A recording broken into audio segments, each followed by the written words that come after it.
Olá, aluno do curso Prática Empresarial Previdenciária. Vamos dar continuidade ao nosso módulo e agora nesse bloco onde nós iremos tratar dos eventos do E-Social. Os eventos do E-Social nós podemos resumir aqui nesse slide todas as informações que compõem o E-Social. E nós podemos ver que todas essas informações desaguam na folha de pagamento, seja a folha de pagamento dos empregados, que isso é apenas na visão trabalhista, mas se nós olharmos a visão previdenciária, ela envolve também, além da folha de pagamento dos empregados, ela envolve a folha de pagamento de todos os segurados que prestam serviço a uma empresa. Então, nós podemos ver que, em relação aos empregados,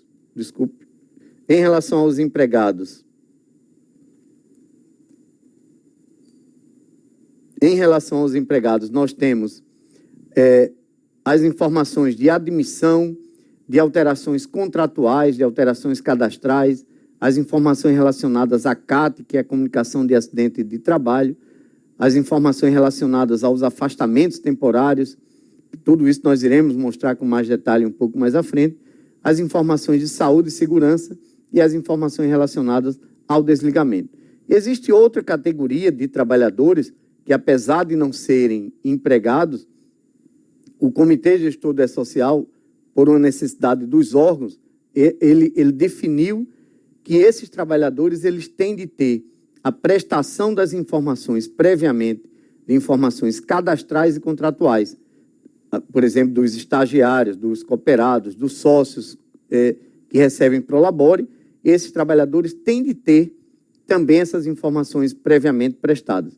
E, por fim, a terceira categoria, que é a categoria dos trabalhadores eventuais, que, embora sejam contribuintes individuais, eles não precisam ter essas informações previamente prestadas, mas eles precisam ter as informações enviadas no momento em que eles trabalham, no momento da folha de pagamento. Então, esses trabalhadores eventuais, eles não precisam terem as suas informações previamente prestadas, mas eles precisam constar na folha de pagamento. Então, veja que todos os trabalhadores, todos os segurados que prestam serviço a uma empresa, eles têm de ter as suas informações prestadas ao E-Social. Um outro ponto importante que nós temos que falar é sobre o RET, o Registro de Eventos Trabalhistas. Nós podemos dizer que ele é como se fosse a espinha dorsal a espinha dorsal do E-Social. É com o RET que o E-Social irá controlar o recebimento de todas as informações enviadas a ele. Quando o empregador envia um evento de admissão de um empregado, o SERPRO, o E-Social, ele vai abrir como se fosse um prontuário desse empregado, seria o RET, e vai lançar essa informação que esse empregado, aquela pessoa, ele é empregado daquele empregador. Toda nova informação que chega, a primeira coisa que o E-Social vai consultar é o RET para ver se aquela pessoa é empregada daquela empresa e se aquele contrato está ativo e se pode ou não receber essa outra informação prestada. Então, por exemplo, se você manda o evento de afastamento de férias, afastamento de doença, afastamento por serviço militar obrigatório de uma pessoa, o E-Social irá verificar se aquela pessoa consta como empregado ou não daquela empresa. Se consta, ele vai receber essa informação e vai anotar lá no prontuário, fazendo um paralelo, vai anotar no prontuário desse trabalhador. Qualquer outra informação que chega relacionada ao trabalhador, ele consulta esse prontuário e, se for o caso, anota essa nova informação. Toda vez que o empregador envia uma folha de pagamento daquele trabalhador, ele consulta o RET para ver se aquele trabalhador, naquela competência, está com o seu contrato ativo e, se for o caso, recepciona essa folha de pagamento. E, por fim, quando a empresa manda o fechamento da folha, quando a empresa vai fechar a sua folha, o E-Social verifica se todos os empregados, conforme o RET, que estão ativos naquele empregador, tiveram ou não as informações de folha. Só se tiverem, todos eles tiverem essa informação, exceto os trabalhadores intermitentes, nós vamos explicar um pouco mais à frente por que os trabalhadores intermitentes podem não ter folha, mas não sendo essa a única exceção, todos os trabalhadores tendo a prestação da informação de folha, é que a empresa consegue fechar sua folha. Então, veja quanto importante é o RET para o E-Social. É com ele que o E-Social irá controlar o recebimento das outras informações. Nós temos também, já iniciando aqui nos eventos do E-Social propriamente dito, nós temos que fazer uma diferenciação, nós iremos falar aqui ao longo do nosso módulo sobre as tabelas. Nós temos as tabelas do E-Social e temos as tabelas do empregador. Quais são as tabelas do E-Social? São 29 tabelas que estão anexas ao layout do E-Social. Elas são aprovadas pela resolução do Comitê Gestor e elas não podem ser alteradas por cada um de nós. Só o Comitê Gestor é quem altera o conteúdo das 29 tabelas. E temos as tabelas do empregador. Esses, sim, são os eventos de tabelas. São as tabelas de estabelecimento, tabela de rubrica, tabela de cargo, tabela de lotações tributárias, que cada empregador, conforme sua necessidade, irá construí-las para servir de base para a prestação da informação de outros eventos. Então, o empregador envia as suas tabelas, os seus eventos de tabela, e, com base nelas, o empregador irá enviar os eventos periódicos e os eventos não periódicos. Dentro dos eventos de tabela, nós temos o primeiro evento que a empresa tem de enviar para o E-Social, é o evento S1000. E agora nós iremos começar a falar os números, né?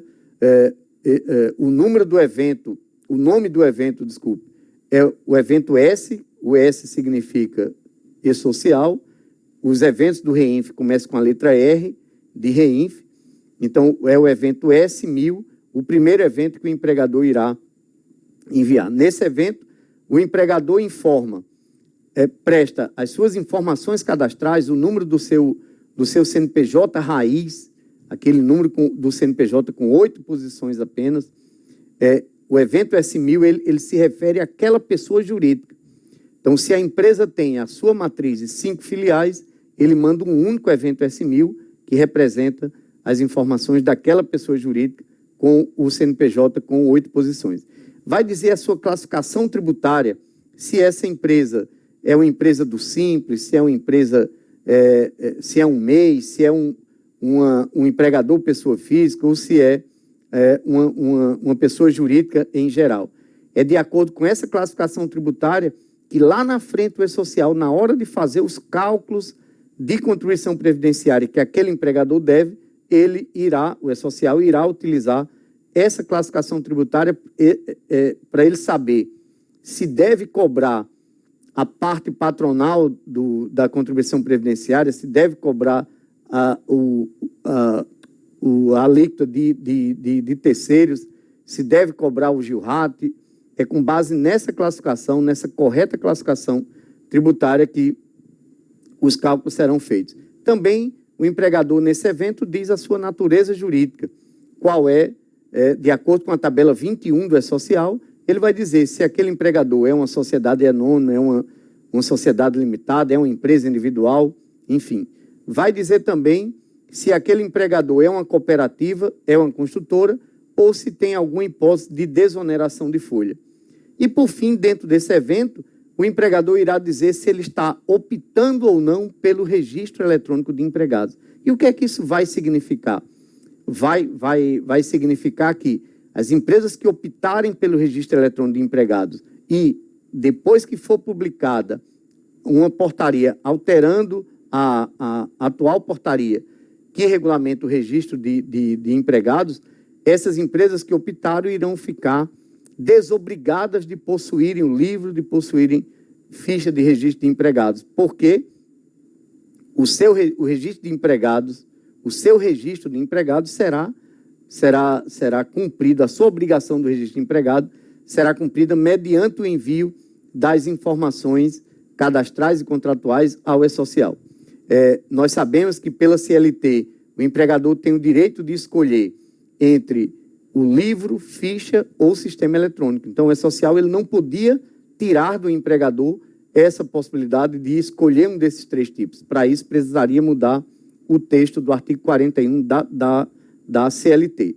O que o E-Social fez foi dar a possibilidade para o empregador de aproveitar o E-Social, aproveitar o envio das informações ao E-Social, para também cumprir a sua obrigação relacionada ao registro de empregados. Então, mesmo que a empresa diga que não opta pelo registro eletrônico de empregados, ela continua obrigada a prestar todas as informações ao E-Social e também registrar os seus empregados, manter o livro, manter a ficha de registro de empregado devidamente atualizada. Então, está sendo dada essa oportunidade para os empregadores não precisarem ter essa obrigação que atualmente eles têm, e ela vai poder trocar essa sua obrigação pelo envio das informações ao E-Social. O segundo evento que as empresas irão enviar é o evento S1005, o evento Tabela de Estabelecimentos. Nesse evento, a empresa irá listar todas as suas filiais, todos os seus estabelecimentos. É claro que quais são os estabelecimentos que precisam ser listados no E-Social, no evento S1005? Aqueles estabelecimentos onde há empregados, onde há algum segurado obrigatório que presta serviço à empresa, ou seja, aqueles estabelecimentos onde há algum fato gerador de fundo de garantia, de contribuição previdenciária ou de imposto de renda. Se aquele empregador ele possui alguma filial e naquela filial não há nenhum fato gerador de contribuição previdenciária, ele pode não listar, ele pode não enviar o evento S1005 relacionado àquele estabelecimento. É importante também dizer que cada estabelecimento será informado por meio do envio de um arquivo XML do evento S1005. Então, se eu tenho 5 estabelecimentos, eu vou mandar 5 eventos XML do evento S1005, um relacionado a cada um daqueles estabelecimentos. Se eu não envio hoje o estabelecimento, um determinado estabelecimento, porque eu não tenho nenhum empregado, nenhum fato gerador naquele estabelecimento, e se daqui a 4, 5, 6 meses houver, passar a partir de então a haver fato gerador naquele estabelecimento, é só o empregador, naquele momento, enviar um novo evento S1005 relacionado ao estabelecimento. Nesse evento, o empregador irá identificar o estabelecimento com o CNPJ com 14 posições e não mais só com 8 posições, irá dizer qual é o KNAI preponderante daquele estabelecimento, qual é a alíquota GILRAT e qual é a alíquota FAP. É importante que também nós saibamos que, de acordo com o artigo 72, parágrafo 1º, inciso 1, da Instrução Normativa 971 de 2009, da Receita Federal, esse KNAI preponderante, ele não é necessariamente o KNAI que representa a atividade principal contida lá no cartão CNPJ da empresa. O KNAI preponderante, ele é referente à atividade que aquele estabelecimento exerce e que ele utiliza a maior quantidade de empregados. Então, se no mesmo estabelecimento eu desenvolvo 2 atividades e se nesse estabelecimento eu desenvolvo 2 atividades, a empresa tem que verificar em qual daquelas 2 atividades é que a empresa utiliza a maior quantidade de empregados, e essa atividade é que deve ser representada pelo KNAI preponderante. De acordo com o artigo 72, também, parágrafo 1º, inciso 1, da mesma instituição normativa, essa avaliação ela tem de ser feita mensalmente. Então, se a empresa, no mesmo estabelecimento, em um mês, ela utiliza a maior quantidade de empregados numa ou noutra atividade, essa avaliação tem que ser feita mensalmente e, se for o caso, tem que ser enviado um novo evento S1005 com a indicação de alteração do KNAI preponderante. Porque sobre esse KNAI preponderante, de acordo com o KNAI preponderante, é que nós definimos qual é a alíquota GILRAT, se 1%, 2% ou 3%. E o empregador informa aqui também a alíquota FAP, que é a alíquota do fator acidentário de prevenção que o empregador obtém no site da Previdência Social. No mês de setembro, outubro de cada ano, nesse site ele divulga qual é a alíquota FAP daquele empregador para o ano seguinte. Essas informações, a alíquota GILRAT e a alíquota FAP, elas são validadas. Se eu mando um evento S1005 com a informação da alíquota GILRAT ou da alíquota FAP, que não condizem com o valor esperado pelo E-Social, qual é a alíquota GILRAT relacionada àquele KNAI preponderante e qual é a alíquota FAP relacionada àquele estabelecimento, esse arquivo vai ser devolvido em razão dessa inconsistência. Ele só aceita essa informação se ela estiver correta. Dentro ainda do evento S1005, o empregador irá dizer qual é o tipo de registro de ponto que ele adota, se ponto manual, mecânico ou eletrônico, e se aquele estabelecimento está ou não obrigado a contratar aprendiz ou a contratar PCD, que é a pessoa com deficiência.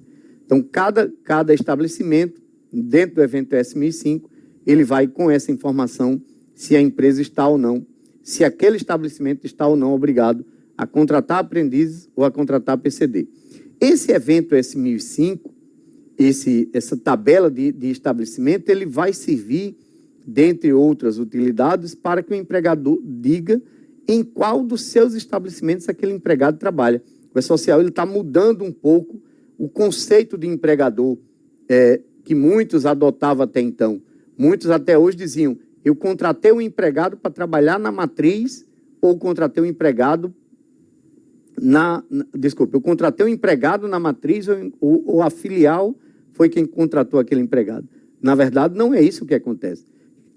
Quem foi que contratou aquele empregado? Não foi a matriz, não foi a filial. Quem contratou aquele empregado foi aquela pessoa jurídica ou aquela pessoa física, se for o caso de um profissional liberal, por exemplo. Então, você contrata, você envia dizendo que aquela empresa contratou o empregado e diz em qual dos seus estabelecimentos é que o empregado está lotado. Depois a empresa, depois de enviar o S1005, que é a tabela de estabelecimento, a empresa vai mandar a sua tabela de rubricas. É de fundamental importância essa tabela. É com base nessa tabela de rubrica que a empresa irá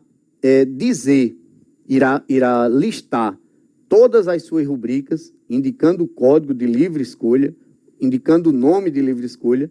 Ele vai dizer se aquela rubrica é uma rubrica de vencimento, uma rubrica de desconto ou uma rubrica meramente informativa. O que o empregador terá que dizer é qual é a natureza daquela rubrica. Aí sim, ele vai ter que relacionar essa rubrica que ele cria com o nome que ele acha conveniente. Ele vai dizer, de acordo com a tabela número 3, qual é a sua natureza. Nós vamos mostrar um pouco mais à frente um exemplo de uma tabela de rubrica. E aí fica mais fácil de nós compreendermos. Para cada uma dessas rubricas, o empregador irá dizer sobre essa rubrica incide contribuição previdenciária, incide fundo de garantia ou incide imposto de renda. E é com base nessa definição que o empregador faz que os cálculos, que as guias de fundo de garantia, de previdência e de imposto de renda serão geradas. Então, o E-Social ele não vai criticar se você disser que sobre a rubrica de salário não incide previdência, não incide fundo de garantia, por exemplo. O E-Social ele vai receber essa informação. Nós falamos no módulo 1 que as regras de validação elas não servem para fazer o controle da legalidade da informação prestada.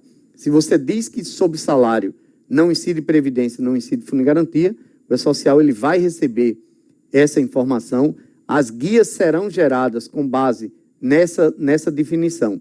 É muito provável, é possível que essa empresa eventualmente sofra uma fiscalização decorrente de cruzamentos de malhas fiscais, porque isso em razão de ela ter dito para uma rubrica que se espera que haja incidência, o empregador disse que não incide. Mas isso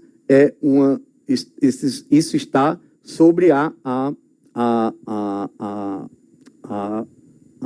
responsabilidade de cada empregador. Por isso a importância de, nesse momento, os empregadores fazerem um correto estudo, um estudo detalhado das incidências de contribuição previdenciária, imposto de renda e fundo de garantia.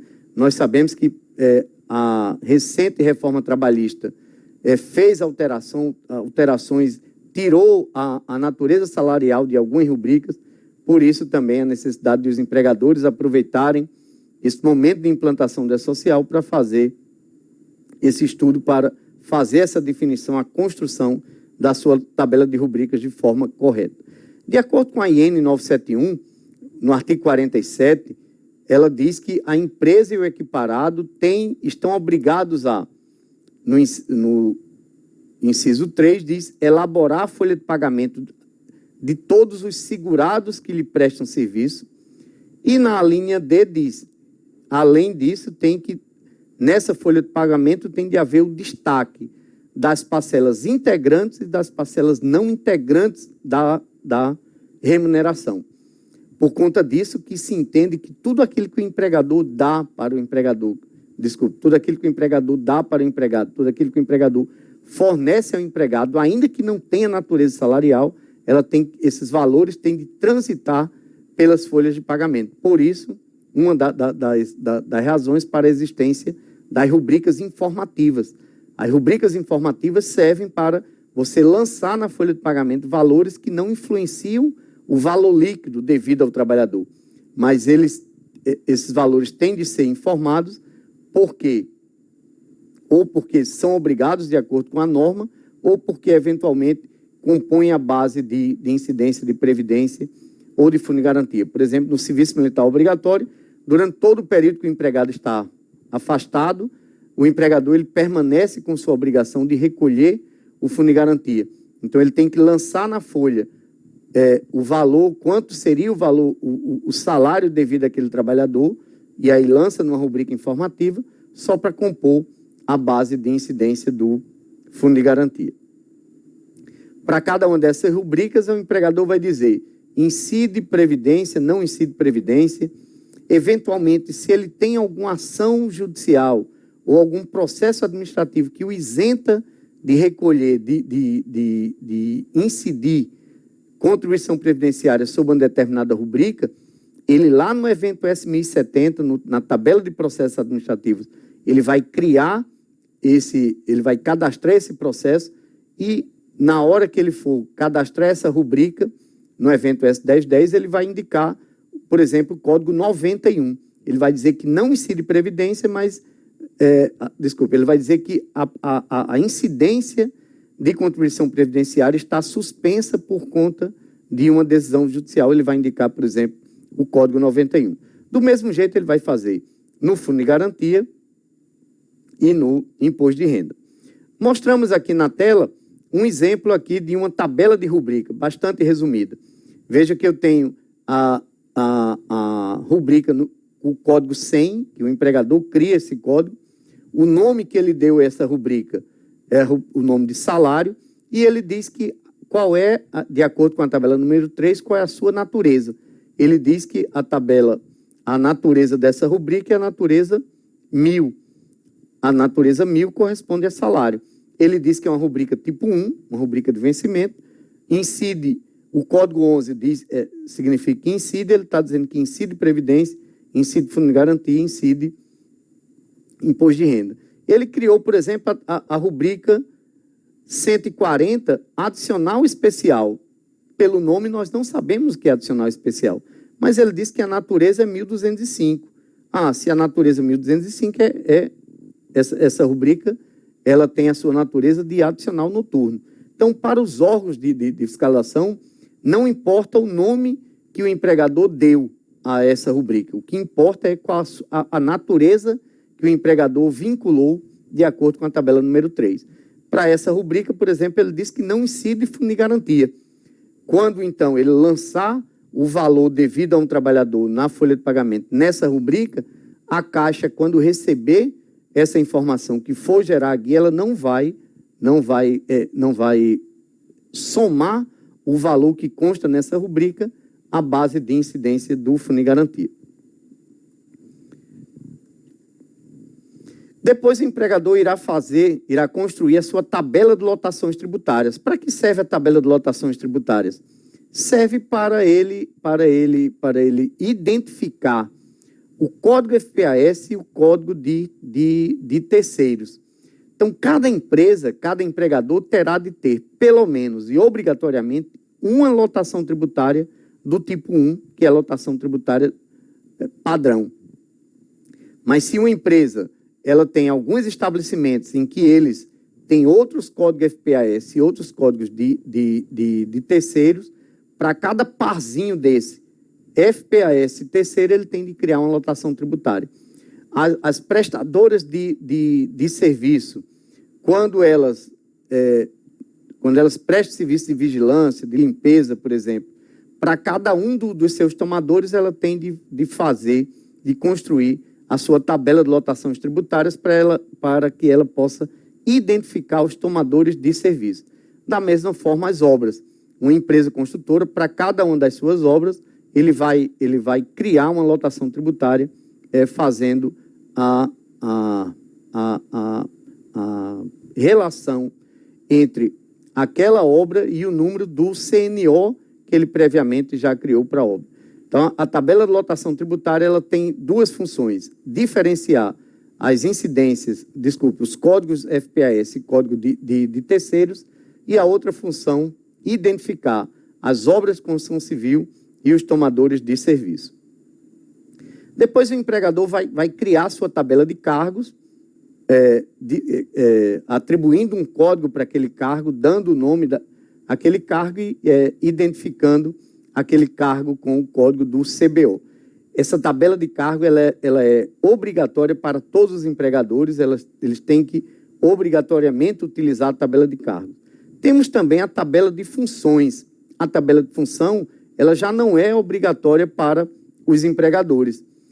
Apenas aqueles empregadores que contratam empregados para exercer um cargo e exercer também uma função de confiança é que elas têm de criar a sua tabela de cargos. Se a empresa já contrata os seus empregados para exercer o cargo de gerente, por exemplo, ela vai criar apenas a tabela de cargo, o cargo de gerente. Se a empresa contrata um empregado para o cargo de auxiliar de escritório e um daqueles auxiliares de escritório vai exercer a função de gerente, aí a empresa tem que ter a tabela de cargo, auxiliar de escritório, por exemplo, e a tabela de função gerente. Para aquele empregado, na hora de ele enviar o evento de cadastro do seu empregado, ele vai dizer o código do cargo e o código da função. Temos também a tabela de horários. A empresa, no evento S1050, ela vai listar todos os horários nos quais os seus empregados podem trabalhar. Aqui apenas ele vai listar um horário de 8 horas por dia, um horário de 4 horas por dia, um horário de 12h36. Ele vai criar os seus horários na tabela de horários e, na hora de enviar os dados cadastrais do empregado, ele vai dizer em qual daqueles horários previamente cadastrados aqueles empregados trabalham. Temos também a tabela de processos administrativos e judiciais.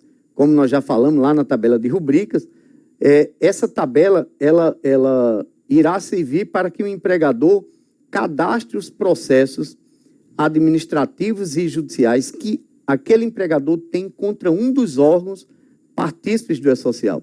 Não são aqui as reclamações trabalhistas dos empregados contra os empregadores, não. Esses processos que são cadastrados aqui são aqueles processos que a empresa tem contra um dos órgãos e que muda o cumprimento de uma das suas obrigações. Por exemplo, lá na tabela S1010, se ele tem um processo, uma decisão judicial que o isenta de incidir contribuição previdenciária sobre o texto de férias, por exemplo, ele vai cadastrar esse processo aqui no evento S1070 e, quando ele for mandar a sua tabela daquela rubrica de texto de férias, ele vai dizer que não incide, vai indicar o código de incidência suspensa e vai indicar o código daquele processo que ele cadastrou no evento S1070. Com isso, ele vai... qualquer outra obrigação que ele tenha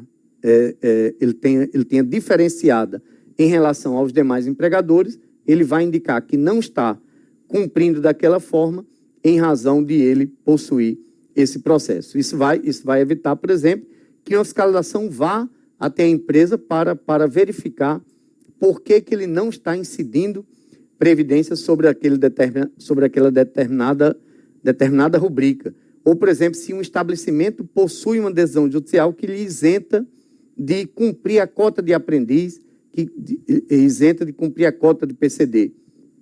Quando ele disser que aquele estabelecimento não está obrigado, ele vai dizer que não está obrigado porque tem o processo administrativo, o processo judicial, a decisão judicial que ampara essa informação.